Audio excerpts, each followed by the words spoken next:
ఎలక్షన్లు దగ్గర పడుతున్న సంధి కమలం పువ్వు పార్టీ మస్తు జోరు చూపిస్తున్నది.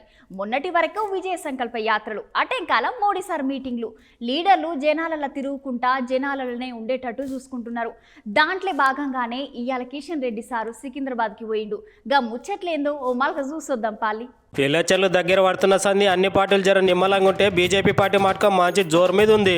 ఈసారి ఎట్లయినా తెలంగాణలో ఎక్కువ సీట్లు గెలుస్తామని అంటున్నాడు కిషన్ రెడ్డి సారు. అంతేకాకుండా మొన్నటి దాకా కమలపూ పార్టీ లీడర్లు రాష్ట్రంలో విజయ సంకల్ప యాత్రలు చేసి జనాల సుత మంచి పేరు తెచ్చుకున్నారు. అటెంకాలం మోడీ సార్ తెలంగాణకు వచ్చిండు. మోడీ సార్కి అయితే జనాలు నీరాజనాలు పట్టిర్రు. ఇవాళ కిషన్ రెడ్డి సారు సికింద్రాబాద్ నియోజకవర్గంలో పర్యటన చేసిండు. అంతేకాదోల్లా సారు రాజకీయాలలో ఎంత హుషారుగా ఉండి జనాల సమస్యలు ఆలోచన చేస్తాడో అట్లనే ఆటల సుత మస్తు యాక్టివ్గా ఉన్నాడు.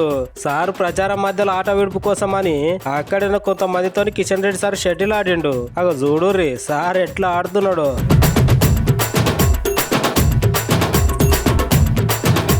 మస్తు ఆడుతున్నాడు కదా సార్. ఆట చూసిన అందరు సార్ గొప్ప లీడరే కాదు మంచి ప్లేయర్ గిని అని అంటున్నారు.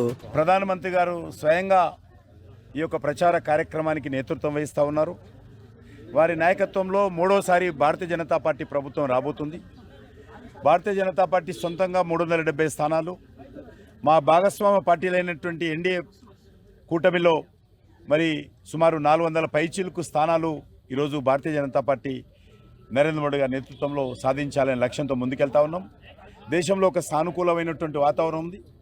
ఏ ఊరికి వెళ్ళినా, ఏ ఇంటికి వెళ్ళినా, ఏ వ్యక్తిని కలిసినా ప్రతి ఒక్కరు కూడా నరేంద్ర మోడీ గారే మూడోసారి ప్రధానమంత్రి కావాలని ఏకగ్రీవంగా కోరుకుంటున్నారు.